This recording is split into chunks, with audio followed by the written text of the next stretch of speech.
There is a word we use when someone breaks a promise of the heart. Betrayal. But go back far enough, and the promise itself disappears. 90,000 generations before the first ring was ever exchanged, love already existed, and it looked nothing like ours.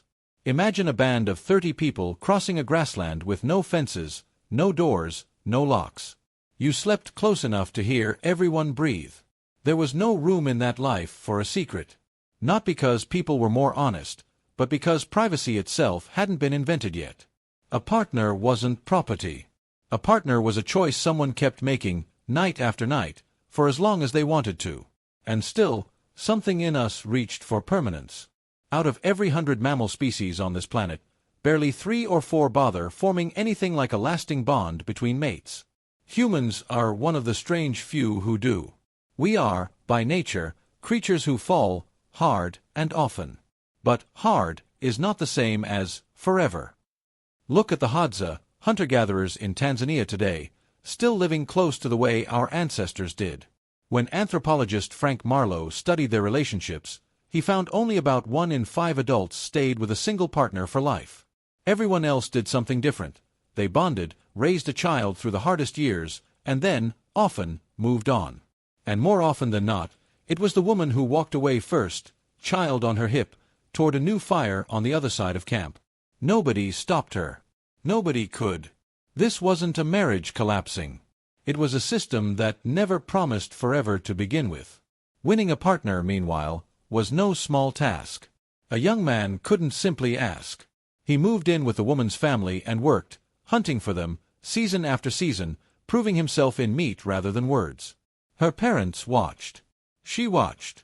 Sometimes it took years before she was his to marry, and sometimes it never happened at all, and he walked away with nothing to show for it but calloused hands. Was it even always one man, one woman?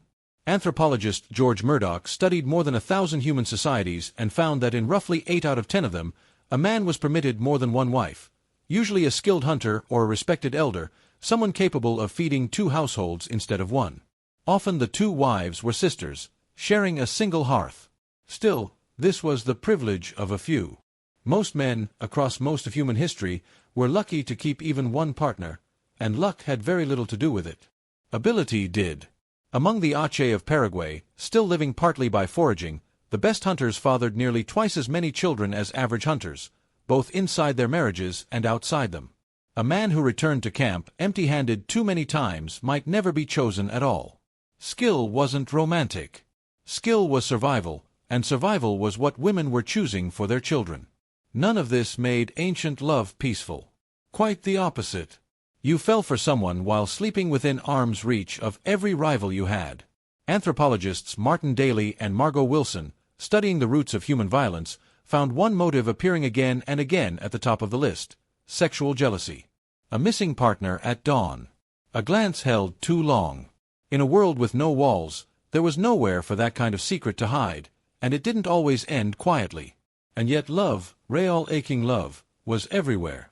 Anthropologists William Jankowiak and Edward Fisher searched 166 cultures around the world for evidence of romantic love, the sleepless nights, the longing, the songs written for one person alone.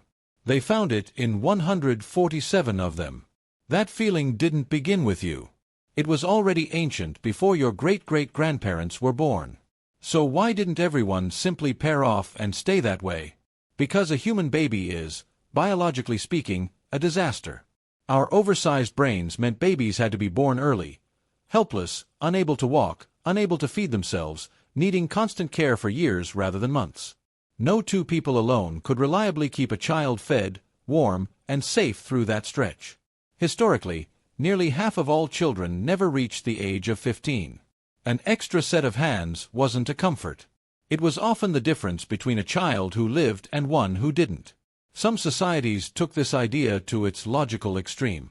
Along the rivers of Venezuela, the Barí people believed a child could have more than one biological father, that every man a pregnant woman slept with contributed something to the baby forming inside her. So women would openly take a second partner during pregnancy, and the community accepted both men as fathers. Anthropologist Stephen Beckerman later tallied the outcomes. Children with a second acknowledged father survived to 15 about 80% of the time. Children with only one father made it about 64% of the time. In a world without hospitals or safety nets, a second father wasn't a scandal. It was a survival strategy. And love didn't stay within the boundaries of one small camp. A few times a year, scattered bands would converge, hundreds of people walking for days to reach a shared river or valley, to trade, to feast, to dance by firelight until morning. It was here, among strangers, that new bonds most often began. A woman who had seen the same dozen faces her entire life might lock eyes with someone from 100 miles away, and by the time the gathering ended, walk off toward a life she'd never imagined. Faithful lifelong couples did exist, even then.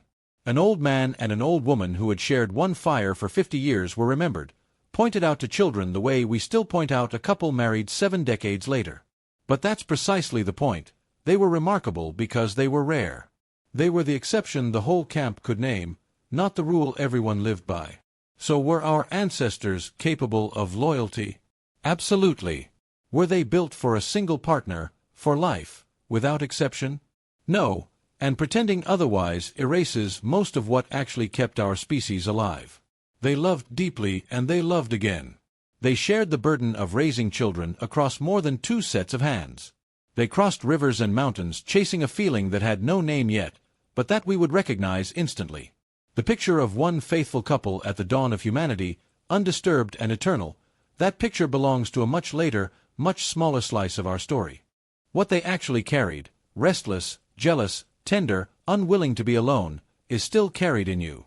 Every time your chest tightens over someone, you're feeling something that was already old the first time it was felt, around a fire, on a night none of us will ever know the date of.